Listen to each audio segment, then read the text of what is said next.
E commerce की placement shopping की। देश में तेजी से बढ़ती ई कॉमर्स कंपनियां तगड़ी हायरिंग का प्लान बना चुकी है। अगले 3 से 4 महीनों में कैंपस रिक्रूटमेंट में तेजी देखने को मिल सकती है। इस साल आईआईटी से ग्रेजुएट होने वाले 10% स्टूडेंट स्टार्टअप कंपनियों का रुख कर सकते हैं। फ्लिपकार्ट, स्नैपडील, मिंत्रा, ओला कैब जैसी ई कॉमर्स कंपनियों के लिए ग्रोथ के साथ साथ हायरिंग के लिहाज से भी ये अब तक का सबसे बड़ा साल होगा। इन कंपनियों में बढ़ते करोड़ों के निवेश ने इस सेक्टर में नौकरी की संभावनाएं काफी बढ़ा दी हैं। यही वजह है कि 2015 में आईआईटी से निकलने वाले 9 में से 1 ग्रेजुएट ई कॉमर्स का रुख कर रहा है। ये हम नहीं, आईआईटी कैंपस प्लेसमेंट का डेटा बताता है, जिसके मुताबिक फ्लिपकार्ट 220 के करीब आईआईटी ग्रेजुएट्स को नौकरी ऑफर करेगा। Housing.com तो एक टेक्नोलॉजी प्लेटफॉर्म ही बनाना चाहता है, इसीलिए करीब 150 ग्रेजुएट की यहाँ हायरिंग होगी। स्नैपडील से 100 ग्रेजुएट को ऑफर मिलेगा, तो इसी तरह ऑनलाइन कैब कंपनियां भी पीछे नहीं हैं। ओला कैब ने 200 जॉब ऑफर किया है, यानी अकेले इन 4 स्टार्टअप कंपनियों ने 700 के करीब जॉब ऑफर्स दिया है, जो कि पिछले साल के मुकाबले 215% ज्यादा हैं। आईआईटी ग्रेजुएट का स्टार्टअप कंपनियों की तरफ रुख करने की वजह भी है। एक तो इन कंपनियों में काम करने की आजादी मिलती है, साथ ही अच्छी खासी सैलरी भी ये कंपनियां ऑफर कर रही हैं। सूत्रों से मिली जानकारी के मुताबिक फ्लिपकार्ट सॉफ्टवेयर डेवलपमेंट इंजीनियर को 12 से 15 लाख के बीच सैलरी ऑफर कर रही है।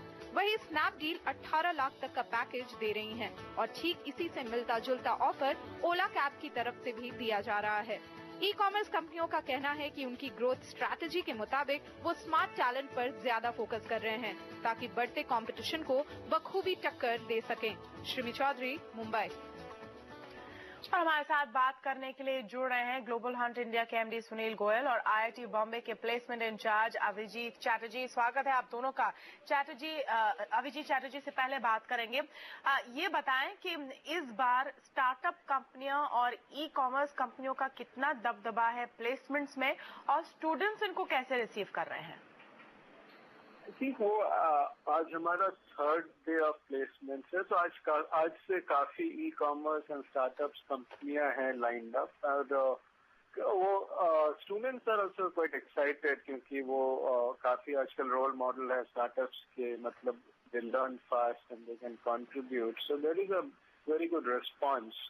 बट ई कॉमर्स स्टार्टअप के साथ हमारे बहुत सारे ब्रिक एंड मॉर्टर स्टार्टअप्स भी हैं, एनर्जी ऑल्टरनेटिव एनर्जी के स्टार्टअप्स हैं, so we are excited about that. Okay, तो यहाँ पर आईआईटी की तरफ से मैन्युफैक्चरिंग को बूस्ट देने की कोशिश है। हालांकि जो ट्रेडिशनली ग्लैमरस चॉइसेस होते हैं स्टूडेंट्स के लिए, वो जैसे अभिजीत कह रहे हैं बैंक्स और आईटी सेक्टर के होते हैं।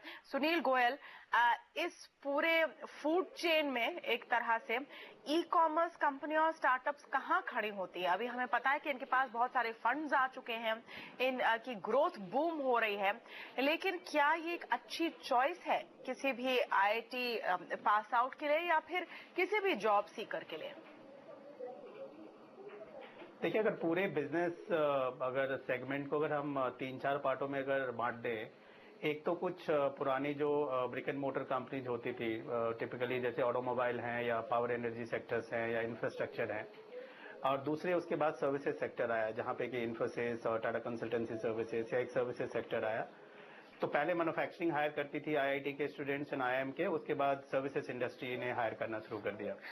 और ये तीसरा है, ये करंट जनरेशन है, नई पीढ़ी का बिजनेस भी है और नई पीढ़ी की चॉइस भी है। ये वहां पे ये ई कॉमर्स या ये जो नई हैपनिंग इंडस्ट्री है, न्यू एज बिजनेस जिसको बोलते हैं, वहां हर किसी की बाय डिफॉल्ट चॉइस इसलिए हो रही है कि यहाँ पे एक risk factor of the job security जो बोलते हैं वो है, बट एक आईआईटी के स्टूडेंट को लगता है कि उसके लिए स्टार्टिंग ऑफ द करियर है तो उसके लिए रिस्क कुछ भी नहीं है इसमें, नंबर 1।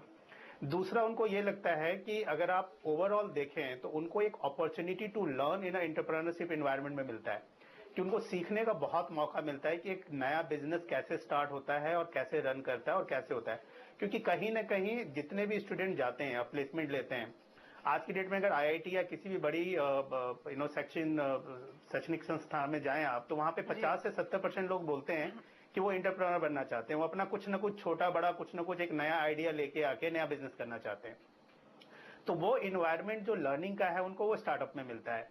लेकिन जैसे आपने कहा कि इसमें रिस्क भी है, बहुत ही कम समय में अगर आप बता सके कि इस रिस्क को कैसे आके कोई भी एम्प्लॉयमेंट खोजने वाले लोग क्या एक ट्रेडिशनल कंपनी के पास जाना अच्छा है अगर आप अपनी करियर की शुरुआत एक स्टेबल एनवायरनमेंट में करना चाहते हैं? नहीं, मैं बताता हूँ, रिस्क आंकने का बहुत ही छोटा सा तरीका होता है इसमें कि जितने भी ये नए स्टार्टअप्स होते हैं ये सारे प्राइवेट इक्विटी फंड के द्वारा बैकअप होते हैं। और प्राइवेट इक्विटी फर्म्स जो है वो नोन है वर्ल्ड वाइड में कि किन्होंने कितना फंड डाला है, और एक बिजनेस की ग्रोथ देखी जाती है, उसके पीछे देखा जाता है कि कितना मार्केट पोटेंशियल है उस बिजनेस के अंदर जी। जब वो असेस करते हैं, और हर स्टूडेंट को आईआईटी और ऐसे इंस्टीट्यूशन में अपनी कैपेबिलिटी के ऊपर इतना विश्वास होता है उनको कि उनको ये पता है कि अगर उनकी जॉब किसी भी कारण से अगर एक ऑर्गेनाइजेशन नहीं भी चल पाई तो उनको दूसरी जॉब से तुरंत मिल जाएगी।